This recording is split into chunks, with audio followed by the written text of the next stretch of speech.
bamba njani. Baba, kunomuntu ofonayo lapho nkazana uthi ujampile yena ungenile uthi kasangena.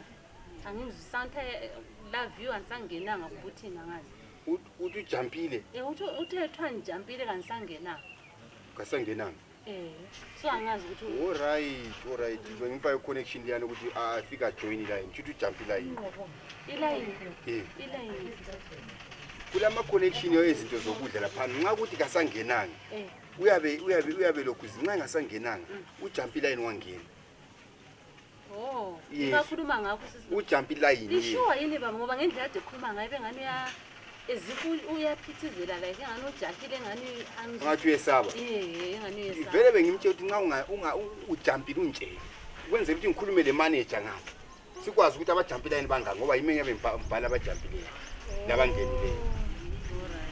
Uthi kasangena ngijampile. Uthi cha kangenanga sweet engani uthi sweet somna. Hayi lokhu yana language. Ifake charging ya ingaka charge le. Ushuwa yikho kuphela. Yikho akula lutho ufake charge nkosikazi. Kuclean uthi yena ukasangena ngela nifika wajampa. Yikho yini baba? Senza khuluma fake charge ngiza khuluma lo manager ngimtshela ukuthi lwana ujampila yini. Amfake emsebenzini. Kuclean lo.